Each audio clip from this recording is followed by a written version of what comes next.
Primera de Samuel, capítulo 12.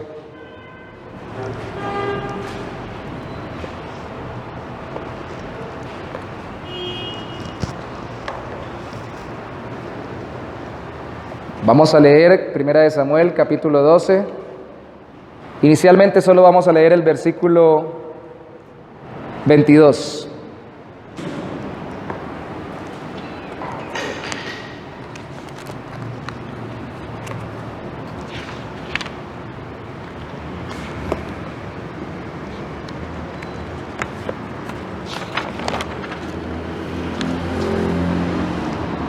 Dice la palabra del Señor, Primera de Samuel, capítulo 12, verso 22. Pues Jehová no desamparará a su pueblo por su grande nombre, porque Jehová ha querido haceros pueblo suyo. Pues Jehová no desamparará a su pueblo por su grande nombre, porque Jehová ha querido haceros pueblo suyo. Sentirnos amparados nos da seguridad. Y allí lo que está diciendo el profeta es que Dios no desampara a su pueblo. Yo sé, hermanos, yo sé que muchos de nosotros en muchos momentos nos sentimos muy débiles y tal vez nos sentimos tan frágiles por las circunstancias que estamos pasando, por nuestra propia vida, por lo que estamos viviendo, pero no estamos desamparados. No estamos desamparados. No estamos desamparados. Incluso no estamos desamparados aun cuando no seamos perfectos en el caminar con Dios. ¿Por qué lo digo? Porque en el capítulo 7, voy a hacer un recorderis de todos los capítulos rápidamente, desde el 7 hasta el 12. En el capítulo 7, el profeta Samuel fue el último de los jueces que lideró a Israel para vencer a sus enemigos. ¿Quiénes eran los jueces? Los jueces eran líderes civiles y a veces también eclesiásticos como Samuel, que Dios permitía que se levantaran para liberar al pueblo de Israel de sus enemigos. No tenían un solo líder, sino que cada determinado tiempo se levantaba uno espontáneamente, guiado por Dios. Y Samuel fue el último de esos jueces, siendo que trabajaba en el sacerdocio, de todas formas fue un juez. Ya en el capítulo 8, la Biblia registra que sus hijos, los hijos de Samuel, se pervirtieron y que no eran iguales de fieles ni de santos que Samuel. Entonces los ancianos de Israel le dijeron a Samuel: usted se va a morir, sus hijos no caminan con Dios como usted camina, pónganos un rey. Como todas las naciones tienen rey. Luego en el capítulo 9, Dios le dice a Samuel que unja a Saúl. Cuando Saúl no estaba buscando ser rey, Saúl estaba buscando era unas asnas que se le habían perdido al papá. Estaba buscando unas burritas. Y en el camino se lo encuentra Samuel y Dios le dice a Samuel: úngelo. Luego en el capítulo 10, Samuel lo unge como rey a Saúl. Le da señales, le dice: te va a pasar esto y esto y esto para que sepas que Dios te está llamando como rey, y vendrá el Espíritu de Dios sobre ti y profetizarás con los hijos de los profetas. Y sucedió, y pasó. Ahí dice la Biblia, incluso es una polémica, dice que Dios le cambió el corazón a él, y después pregunta a la gente: ¿y cómo fue tan perverso después Saúl si Dios le cambió el corazón ahí? Bueno, para mi concepto una buena respuesta sería que el cambio de corazón fue simplemente la disposición momentánea a ser dirigido por el Espíritu Santo a profetizar, y no la disposición profunda a servir a Dios permanentemente. Porque hasta una burra habló. Buscaba unas burras, pero a Balán la burra le habló. Gracias a Dios a él no le hablaron las burras. Y las burras aparecieron a propósito. Luego, y Dios lo ungió como rey a través de Samuel. Pero ¿sabe algo? La gente no lo aceptó. Dijo unos sí y otros dijeron: pero nos va a gobernar. Entonces Dios permite que se levante una persecución de parte de los amonitas y vuelve el Espíritu de Dios a manifestarse en Saúl y le da una gran fuerza y una gran valentía y destroza un animal y lo manda en partes destrozadas al terreno de Israel y convoca a la gente a que se una para hacer lo mismo contra sus enemigos, guiados por el Espíritu de Dios. Suena sanguinario, ¿cierto? Pero fue real. Y entonces la gente sí dice, no, después de que van a la batalla, este es el rey. Entonces, en el capítulo 11, cuando Saúl vence, acompañado de Samuel a los amonitas, el pueblo de Israel lo confirma como rey. Pero ¿sabe algo? Samuel se despide en el capítulo 12, dice, no le he robado nada a nadie, no le he codiciado nada a nadie, pero da señales que indican que el pueblo hizo mal cuando pidió un rey. Capítulo 12, verso 17. ¿No es ahora la siega del trigo? Yo clamaré a Jehová, y él dará truenos y lluvias para que conozcáis y veáis que es grande vuestra maldad que habéis hecho ante los ojos de Jehová, pidiendo para vosotros rey. Y Samuel clamó a Jehová, y Jehová dio truenos y lluvia en aquel día, y todo el pueblo tuvo gran temor de Jehová y de Samuel. Este tipo ora y Dios le contesta, porque ora conforme a la voluntad de Dios. ¿Qué pasa aquí? No es la única parte en la Biblia donde Dios le responde a su pueblo dándole lo que el pueblo pide, a pesar de que no es lo que deberían pedir. En el libro de los Números aparece una historia cuando el pueblo iba en el desierto y se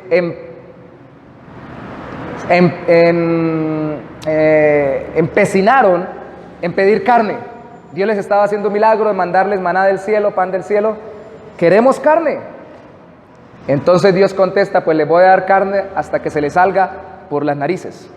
Y les envía una gran cantidad de codornices y comen todos. Y venía tantas codornices que caían que se levantó, si no recuerdo mal, hasta 1 metro sobre el piso toda la acumulación de las codornices. Y luego vino una plaga que empezó a matar a la gente. Claro, me imagino yo, en el sentido físico y natural, la podredumbre de la carne ahí en su proceso de putrefacción.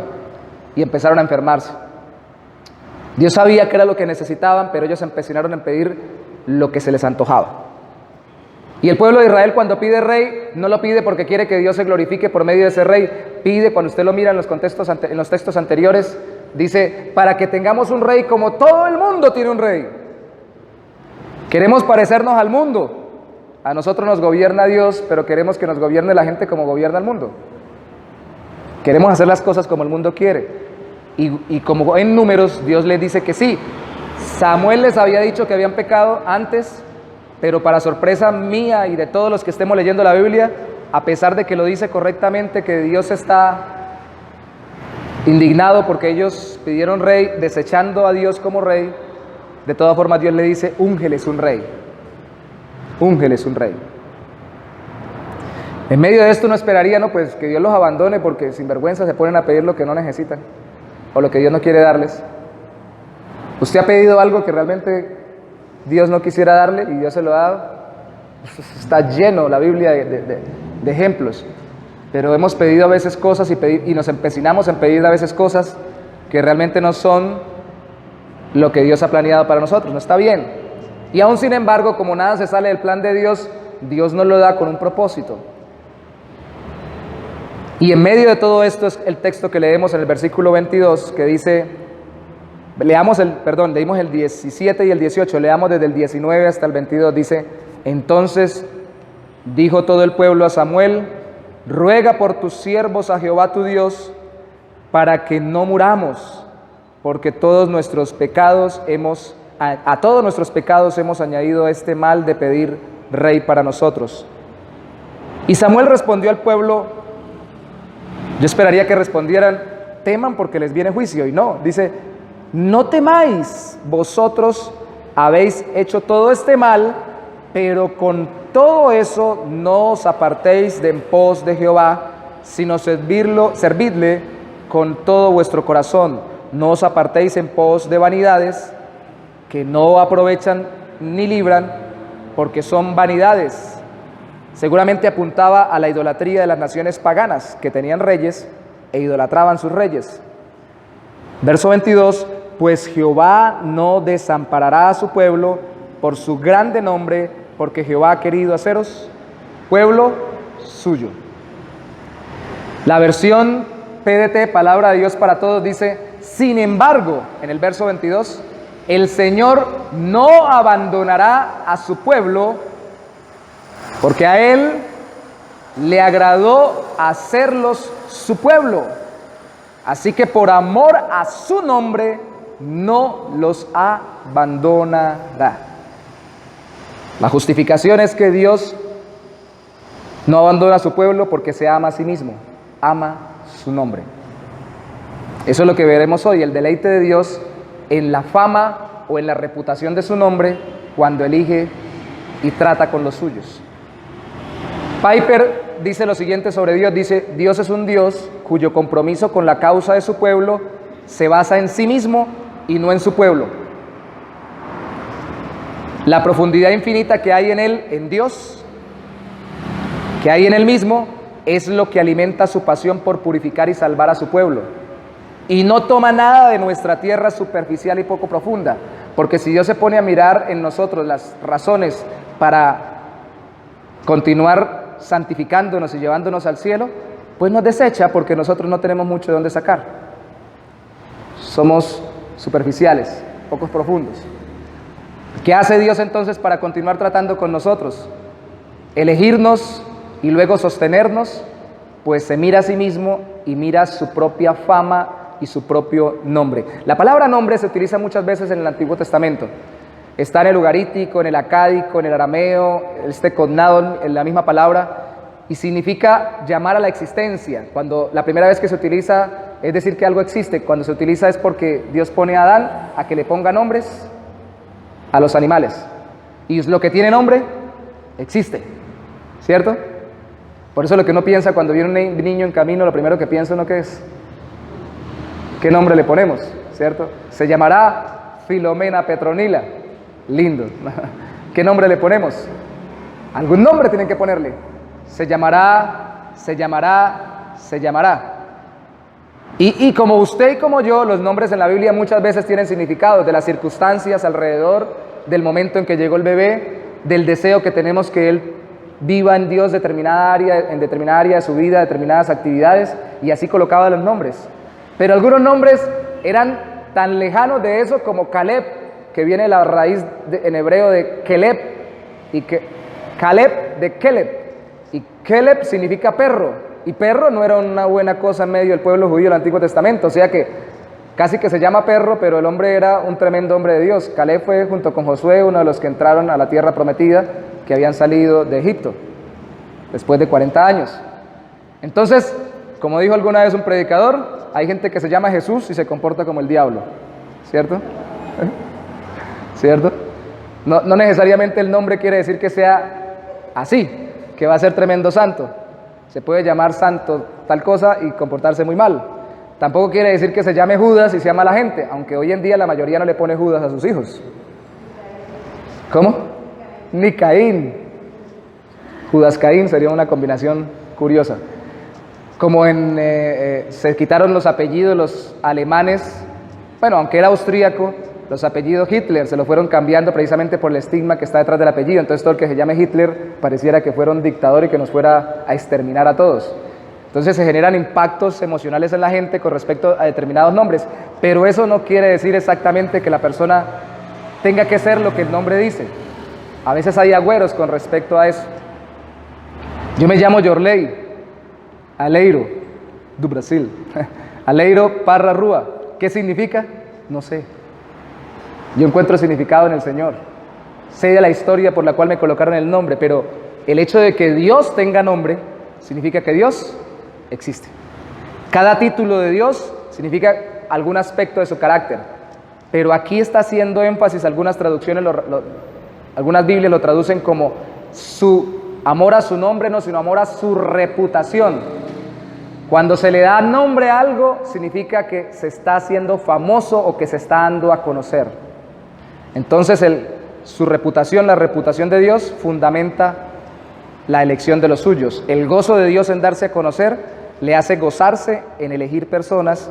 Por ello los elegidos para salvación en Cristo lo deben glorificar con humildad. Vamos a ver dos temas. Dios se deleita en su nombre, en su fama, en darse a conocer, y Dios se deleita en elegir para su fama, para darse a conocer, en elegir un pueblo para sí. ¿Por qué Dios quiere darse a conocer? Versículo 22, pues Jehová no desamparará a su pueblo por su grande nombre. Primer razón, vamos a Jeremías capítulo 13, versículo 11. Voy a pasearlos rápidamente, si me permiten, por algunos textos bíblicos.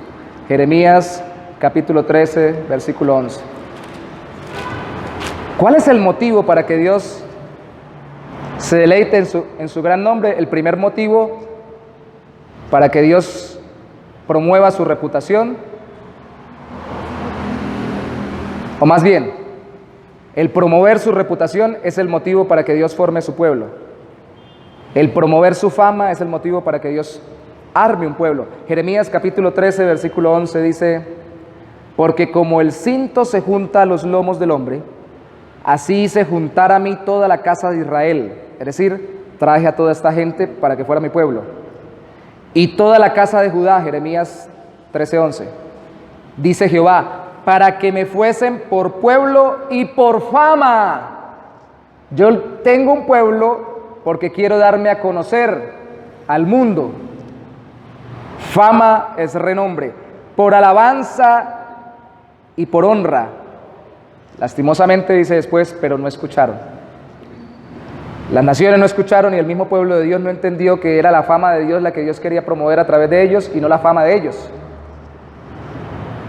Salte conmigo a Isaías, que está junto, capítulo 43, verso 21. De eso está llena la Biblia. No me trajiste a mí, 21. Este pueblo, Isaías 43, 21. Este pueblo he creado para mí, mis alabanzas. ¿Eso qué quiere decir? ¿Que el pueblo de Dios cantaba mucho? No, que el pueblo de Dios proclamaba todo lo que Dios es y que lo hace digno de alabanzas. A veces tenemos esquemas cristianos del Antiguo y del Nuevo Testamento que no son realmente bíblicos, sino son más bien conforme a nuestras costumbres litúrgicas. Y pensamos que alabanza y adoración es cantar rápido o cantar despacito. ¿Cierto? Canciones rápidas, alabanza. Canciones lentas, adoración. Somos el pueblo que Dios creó para publicar sus alabanzas. Mis alabanzas publicará, entonces debemos cantar siempre rápido canciones al Señor para que todo el mundo conozca al Señor. Parte de eso es cantar, pero publicar las alabanzas del Señor significa dar a conocer quién es Él al mundo entero. Que se conozca. Primera de Pedro, vamos al Nuevo Testamento, porque esto no solamente del Antiguo, también del Nuevo. Primera de Pedro, capítulo 2, versículo 9. Bueno, ustedes lo saben seguramente muchos de memoria, ¿cierto? Primera de Pedro, capítulo 2, verso 9. Dice la palabra del Señor: mas vosotros, le está hablando Pedro a los creyentes en Cristo, sois linaje o raza escogida, real sacerdocio, nación santa, pueblo adquirido por Dios, para que anuncie las virtudes de ese mismo pueblo, que es el pueblo de Dios. ¿No dice el texto eso, cierto? Las virtudes de aquel que os llamó de las tinieblas a su luz admirable. La función de nosotros como pueblo de Dios es publicar quién es Dios y darlo a conocer, que se extienda su nombre. De hecho, ¿cómo empieza la oración modelo de Cristo? Padre nuestro, que estás en los cielos, haznos famosos.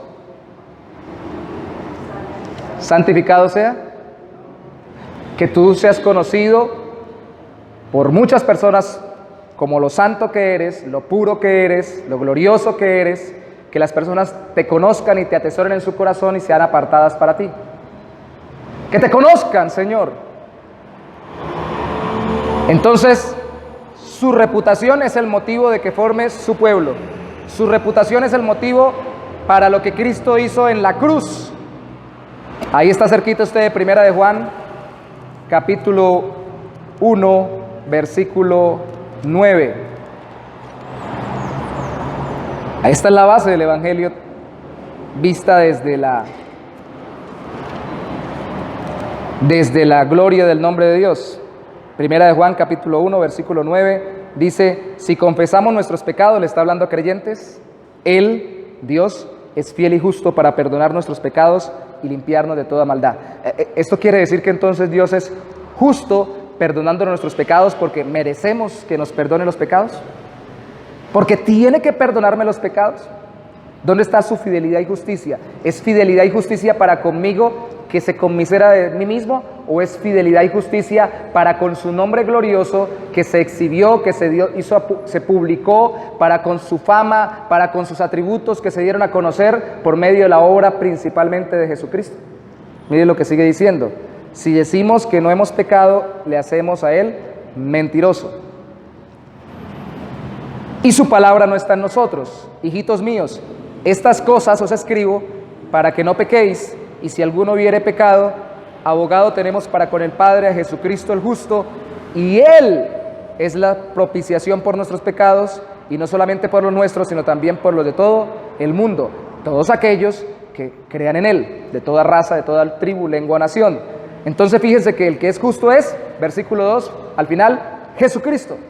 Entonces, Dios es fiel a la justicia de sí mismo y a su propio nombre publicado a través de Cristo al perdonarnos y restaurarnos, porque se está comprometido por medio del carácter justo y perfecto de su Hijo Jesucristo. De hecho, si Dios nos perdona y no tiene una base jurídica para perdonarnos, lo que está haciendo es ir en contra de su propia palabra, que dice en los Proverbios que el que perdona o justifica al impío es aborrecido por él mismo. ¿Cómo nos va a justificar Dios? ¿Cómo nos va a declarar perdonados Dios si no hay una base legal de justicia que Él tome para sí mismo y que no denigre su nombre, que no haga distorsionar quién es Él y que no lo muestre como si fuera injusto? Esa es la base del Evangelio. De hecho, por eso Cristo, vaya conmigo en el Evangelio, dice lo que dice en Juan capítulo 12, versículo 28. Juan capítulo 12, versículo 28. Hay palabras para nosotros que se nos vuelven tan comunes que no las miramos en su contexto y no le vemos la profundidad en cada caso que debemos verle. Juan capítulo 12, versículo 28 dice: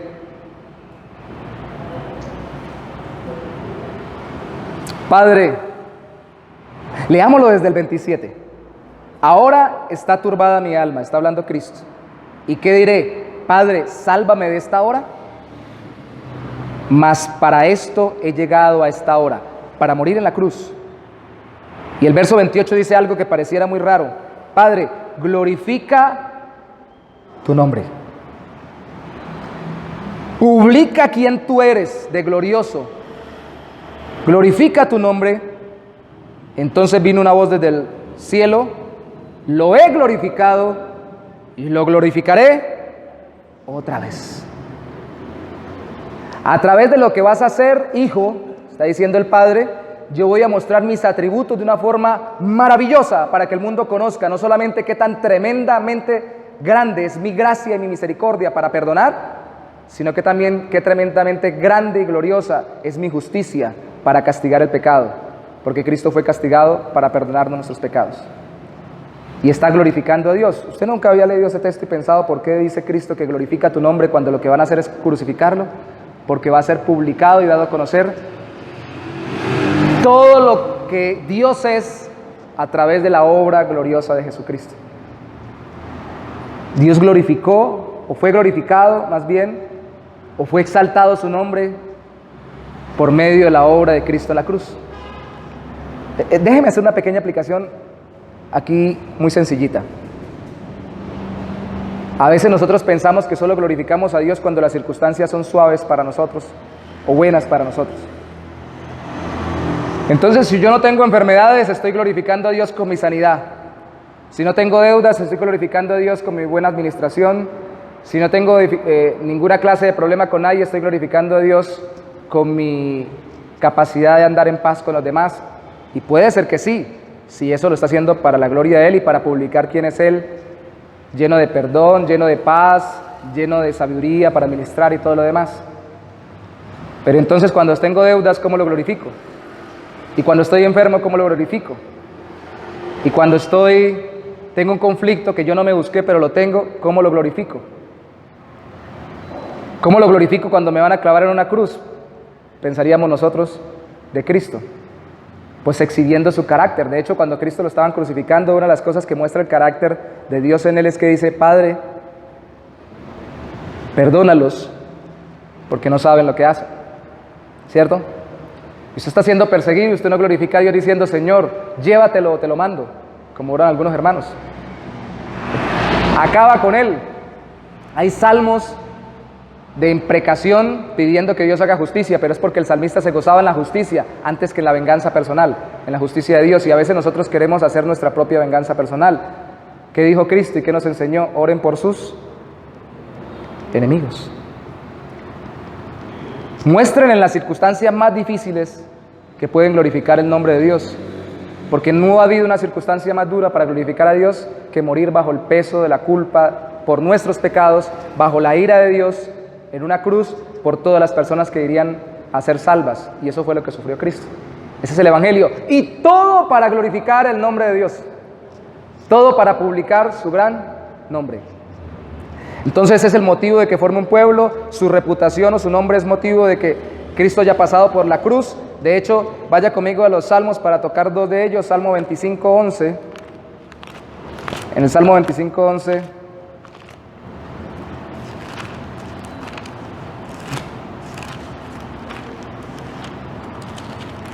nos dice el Señor: por amor de tu nombre, dice el salmista, oh Jehová, perdonarás también mi pecado, que es grande. Señor, porque usted me ama mucho, me va a perdonar. Eso a veces entre nosotros escucha: si me amas, perdóname. Le dice el hombre a la mujer, todo romántico, la mujer al hombre, el papá al hijo, el hijo al padre, el patrón al jefe. Si usted me quiere, jefe, y valora lo que yo he hecho, perdóneme esto que cometí. No, Dios no nos perdona si nos ama, si nos ama a nosotros, porque Él nos ama lógicamente para salvarnos. Nosotros no somos dignos de su amor. Él nos perdona por amor a sí mismo y a su propio nombre.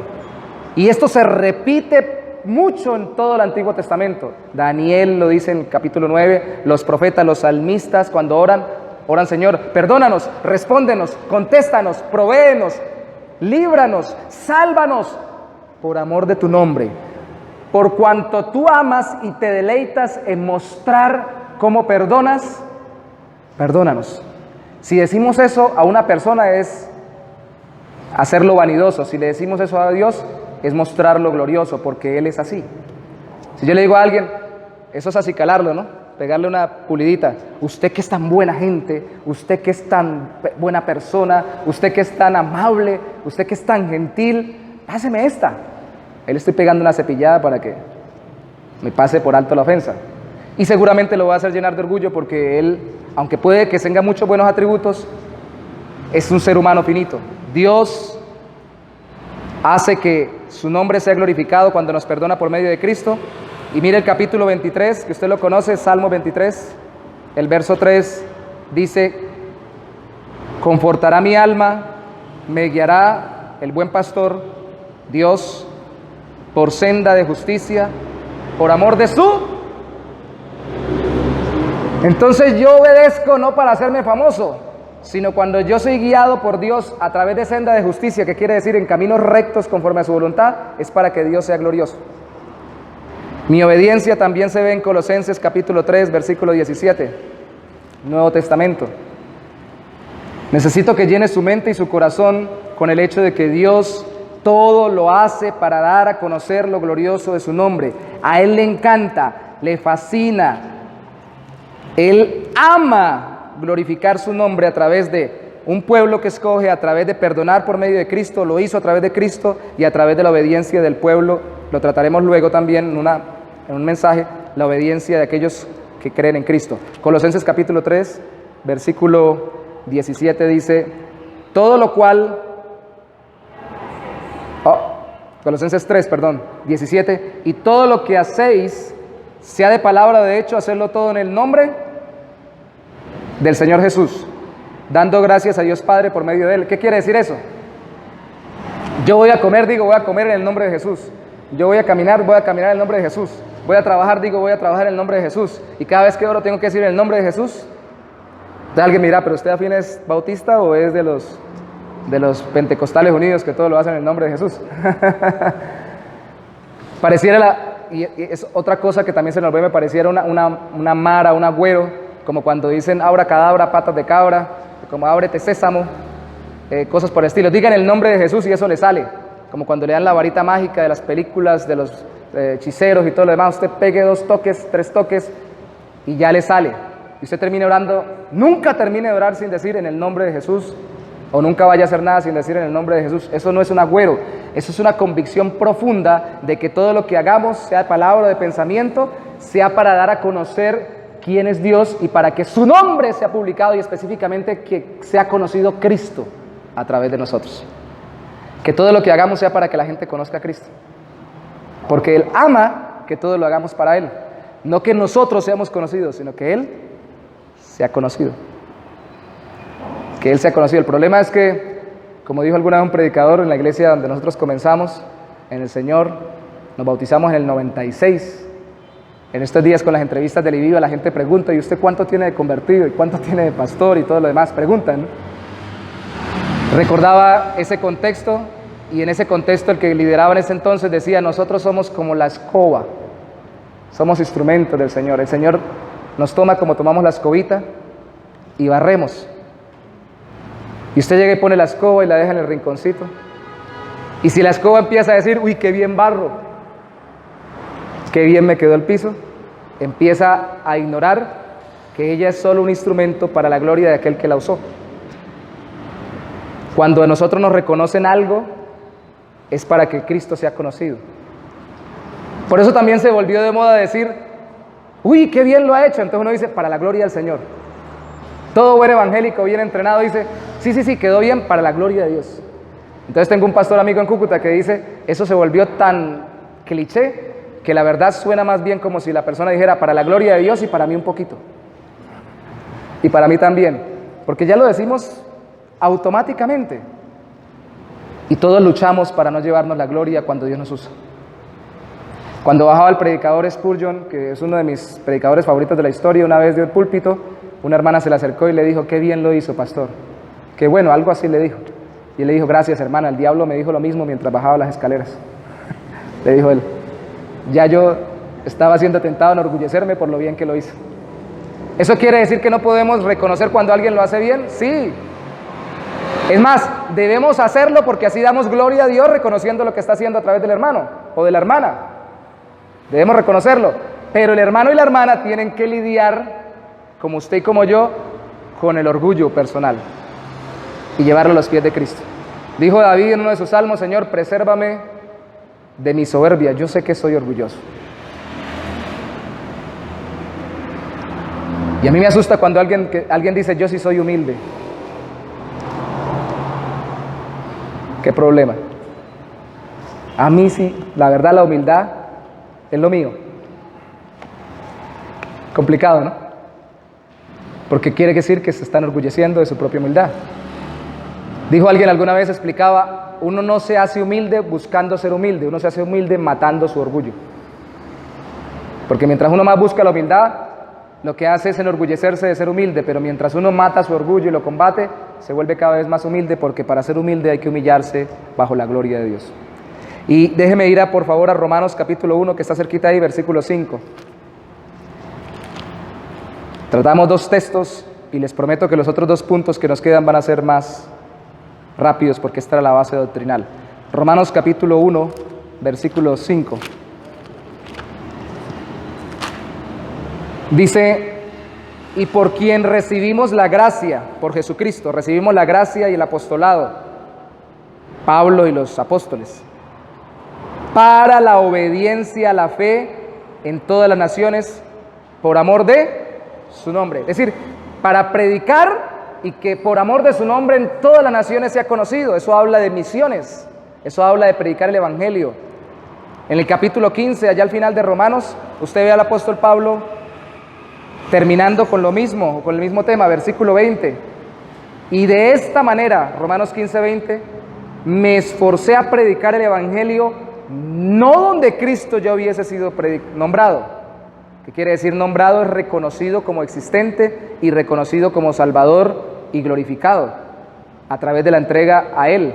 No donde Cristo ya hubiese sido nombrado, para no edificar sobre fundamento ajeno. ¿Sabe qué es lo que caracteriza a un misionero? Que quiere ir donde nadie conoce al Señor. Y si le dicen, pero allá hay peligros, yo quiero ir allá. Lo caracteriza su muerte a su propia fama y a su propio nombre y a sus propios proyectos, y el deseo de que la fama, el nombre de Dios sea publicado donde nunca ha sido conocido. Por eso es que en muchas iglesias la mayoría no salimos, porque la mayoría tenemos muy poca profundización y entrega al Señor para que nosotros muramos, nuestra fama, nuestro renombre, nuestro orgullo no sea exaltado, sino que sea exaltado el Señor. Porque al ir a un lugar recóndito, donde nadie nos ve, donde no nos van a grabar y no nos van a pasar ni por YouTube, ni nos van a colocar en el Facebook, ni van a publicarlo en la iglesia por lo menos, o en el grupo de iglesia a la que pertenecemos, ni nadie va a saberlo, sino solamente el Señor y solamente Dios va a ser conocido. Eso es contra nuestro orgullo una cosa muy tremenda. Y realmente tenemos que estar tan maduros en el deseo de que Dios sea glorificado, que vayamos hasta allá. No es imposible. Les digo algo, hermanos, de las iglesias donde más salen ministros para las misiones son de las iglesias pequeñas. Y hay una explicación, creo yo, sencilla. Las iglesias grandes se jactan tanto de que son grandes y en su orgullo personal de sus logros, que por eso muchas veces la mayoría de las personas en iglesias grandes no sacan misioneros, no salen con misioneros. Están cómodos, estamos en la iglesia chévere, en la iglesia buena, en la iglesia grande, acá tenemos de todo, acá hay aire acondicionado, no está mal el aire acondicionado, Dios quiera que tengamos aire acondicionado con esos calores, el Señor lo permita, pero acá tenemos las comodidades, acá tenemos todos los lujos, tenemos las relaciones, tenemos reconocimiento, yo puedo predicar, yo puedo servir, yo puedo orar, yo puedo hacer, y la gente me reconoce, entonces no tengo que salir. Y cuando gente sale de las iglesias grandes, realmente es porque Dios los está moviendo. Porque las iglesias pequeñas se acostumbran, en su mayoría de veces, a saber que ellos no son los que atraen las miradas, sino que debe ser el Señor. Ustedes creen que yo predico el evangelio, y espero que ustedes también lo hagan, porque espero que la gente sea atraída por la iglesia, por los hermanos que estamos acá. Y espero que sea atraído por la gloria y el nombre de Jesucristo. Y por eso lo predico, para que se queden. Porque si no, no lo predicaría. Diría, no, yo traigo una persona aquí, se sienta, hay poquita gente, entra, hay ruido en la calle. ¿Qué se van a quedar? El predicador se demora. ¿Sí? Hay dificultades de estas, de aquellas, de aquel tipo. No, cuando se vayan, no creo que se queden. Si nos ponemos a mirarnos a nosotros mismos y pensamos presentarnos a nosotros y no al glorioso nombre de Cristo, entonces nadie llegará a conocer al Señor. Y por eso podemos ir a plantar grupos, a establecer células, a ir hasta el fin del mundo predicando a Cristo. Pablo llegó enfermo de los ojos a una de las iglesias, en Galacia, donde plantó iglesia, y dice, gracias porque me recibieron, entendiendo que lo que nosotros decíamos era palabra de Dios y no de hombres, aunque yo estaba enfermo de los ojos. Se está orando por una persona que quiere que Dios lo sane, y empieza a orar por ella y empieza a estornudar usted. Pero usted está lleno de gripa, no ore por mí. Es que yo no soy el que hace la obra. Está predicando el evangelio, pero usted también tiene problemas, pero es que yo le estoy presentando a Cristo, y Él está lidiando con mis problemas y estoy mostrándolo a Él en medio de mis dificultades. Hermanos, no mostramos ni siquiera lo bonito. Mi esposa coloca los globos, algunos hermanos colaboran en algunas cosas, haciendo aseo, decoraciones y todo lo demás. Todo eso es porque queremos realmente bendecir a las personas que lleguen, pero yo no confío en eso para que la gente se convierta. No puedo confiar en eso, tengo que confiar en que Cristo sea glorioso ante ellos. Y tiene que verse en nosotros, y esa tiene que ser la convicción de nuestro corazón, y estar seguro de ellos, seguro de ello, para que la gente se convierta. Dios se deleita en su grande nombre, Porque eso Dios se deleita en elegir a los suyos, como el texto inicial que leímos. Ese deleite impacta a los elegidos cuando lo entienden. George Mueller, un hombre muy reconocido, dijo, cuando entendió que Dios lo eligió a él y no que él eligió a Dios, dijo: desde aquel entonces, por la gracia de Dios, he caminado más cerca de él, de Dios. He vivido mucho más para Dios. Cuando usted entiende que aunque usted hizo una decisión y camina con Cristo, esa decisión no la hizo usted porque quiso, sino porque Dios antes decidió elegirlo a usted para glorificar su nombre. Usted madura en la fe. Pero si usted vive peleando, no, yo soy el que digo, yo soy el que hago, entonces su fe se mantiene superficial. Yo no quiero decir que no sean creyentes. Hay hermanos de iglesias enteras que no creen en la elección ni en la predestinación, aunque estén en la Biblia los términos.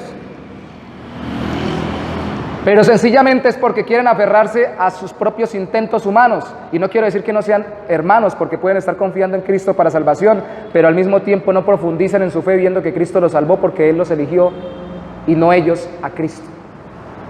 Y no maduran en la fe y no descansan. Es conocido también, por ejemplo, que Wesley, si no estoy mal, es uno de los que narra que cuando iba en un barco entendió lo que entendía Whitefield, que Dios era el soberano para salvarlo y pudo estar tranquilo para no pensar que se iba a morir porque temía la muerte. Spurgeon dijo: las primeras lecciones que recibí fueron de una cocinera vieja, de una señora de edad que cocinaba. ¿Y qué le enseñó? Acerca de la lección personal, de cómo Dios nos escoge a nosotros y no nosotros lo escogemos a Él. Y de ella aprendí, escucha esto, más que lo que hubiera aprendido de los doctores en divinidades, de los grandes teólogos. Su elección es por dos cosas: por amor libre y para santificarnos y glorificarlo. Por amor libre, en Deuteronomio, a causa del tiempo les dejo la cita, 7, 6 al 8, dice: no los escogí porque fueran el mejor pueblo, los escogí siendo lo peor de todos los pueblos. No es porque ustedes me impactaron, es que yo los quiero impactar con la elección, eligiéndolos a pesar de lo que son.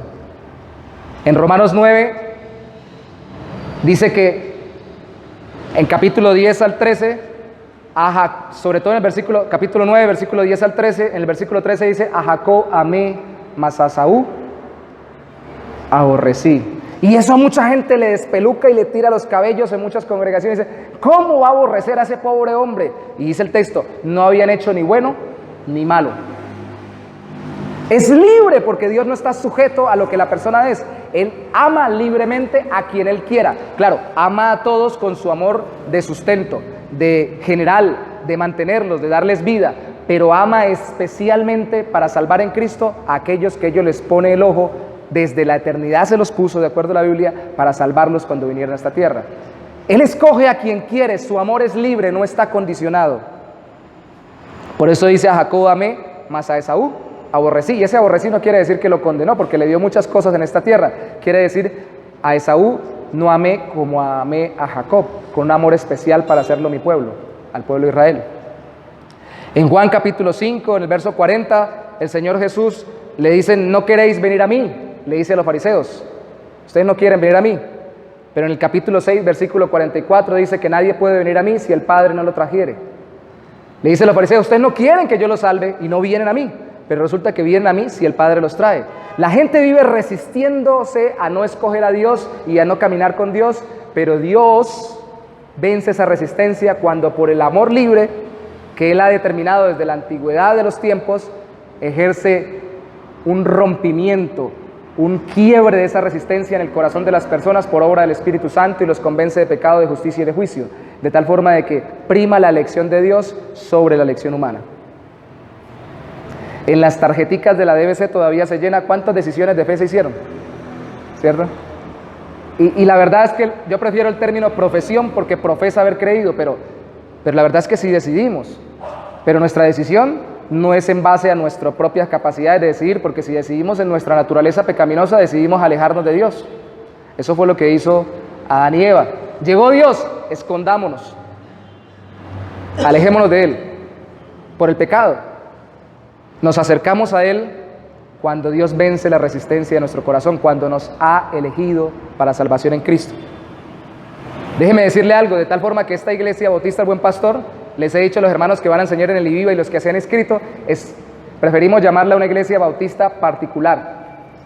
porque desde el púlpito enseñamos los que enseñamos y los que enseñamos en la escuela dominical y demás, que Cristo murió por los elegidos, por aquellos que Dios eligió desde la eternidad, que particularmente Cristo derramó su sangre por cada uno de ellos y no por todos, porque Cristo murió por todos en el sentido de por todos los pueblos, pueblos, tribus y naciones, pero murió específicamente o particularmente por aquellos que el Padre había destinado traer al Hijo para que creyeran en Él.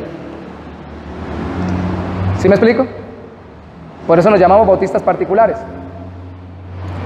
Bueno, digo yo, nos llamamos los que estamos predicando, porque ustedes de pronto no lo habían escuchado el término, pero el asunto es que creemos en que Cristo murió por aquellos que el Padre eligió dárselos, y aquellos que el Padre eligió darle a Cristo son los que el Espíritu Santo obra en ellos un nuevo nacimiento para que crean en Cristo, ya, cuando se les predica el Evangelio. Esa lección es por amor libre, pero también para santificación. Vaya conmigo, este texto sí quiero que lo lea, por favor, que no lo dejemos al aire. Efesios capítulo 1, versículo 3 al 6.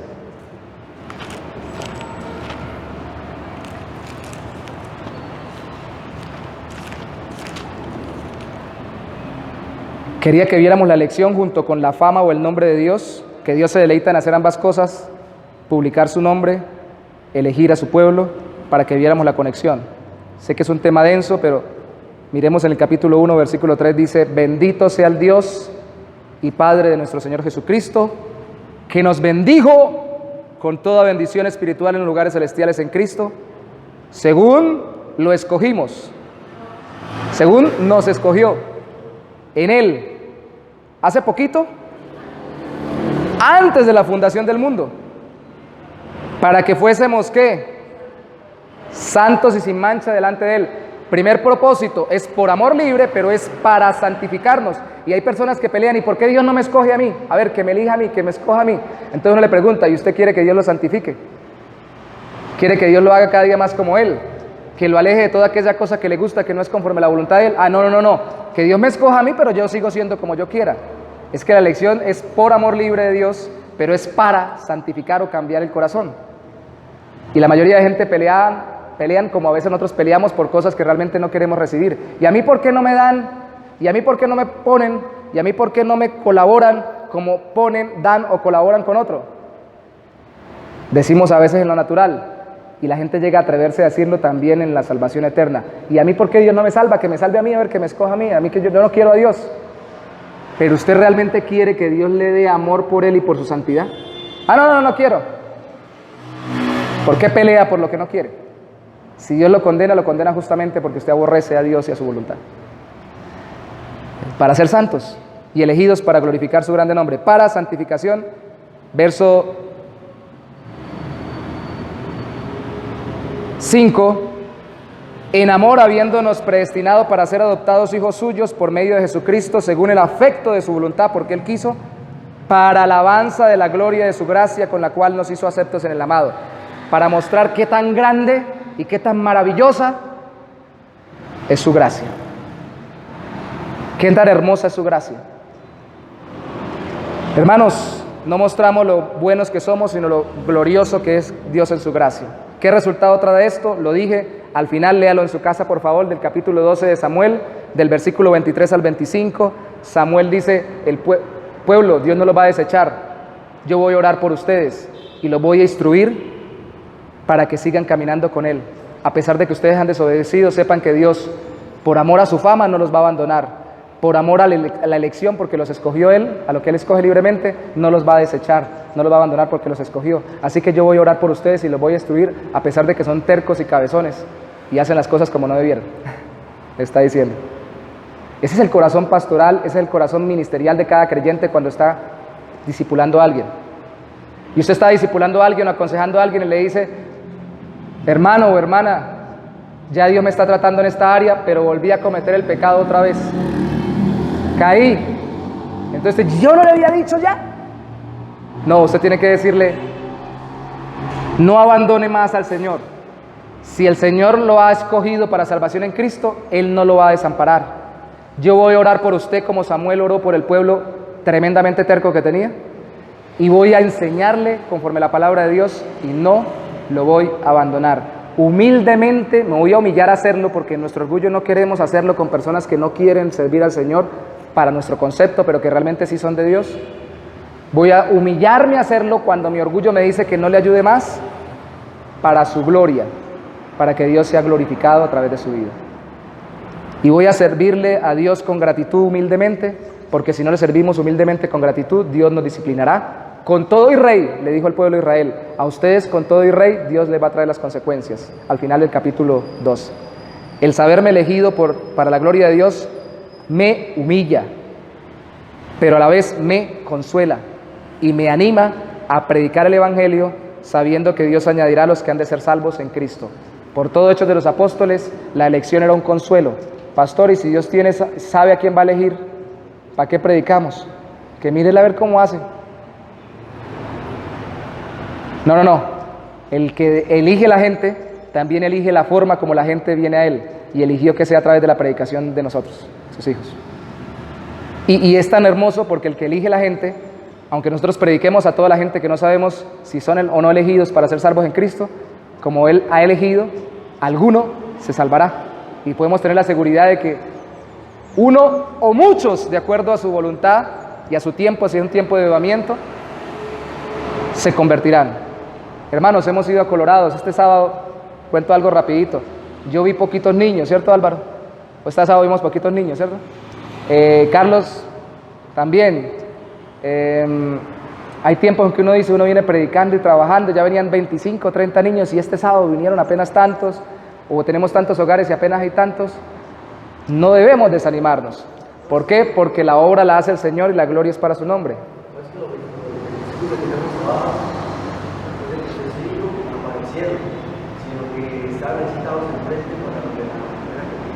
A ver, entonces están jugando al doble play, están yendo a la iglesia católica para la primera comunión y con nosotros para el discipulado. Pero es parte del evangelismo. Yo estoy allá presentándole el evangelio a una persona que es unicista y me dijo, ¿y la Trinidad? ¿Y usted es trinitario? Yo le dije, espere, empecemos por algo. Empecemos a leer un texto bíblico y leímos una oración en Hechos y le dije, mire, Dios es soberano, porque leímos esa oración, nos dice soberano Dios, y me dijo, ¿y qué es eso? Y empecé a explicarle y ella se quedó como impactada por algo que no le habían enseñado y empezó a entender, tal vez hay cosas que no nos han enseñado o que no entendimos como debíamos haber entendido, incluyendo la Trinidad, y todavía no hemos hablado de Trinidad. Tenemos que tener paciencia con los niños que están en otro lugar. Tenemos que creer que Dios glorificará su nombre y que la elección, el hecho de que Dios haya escogido personas, es para que su nombre sea reconocido.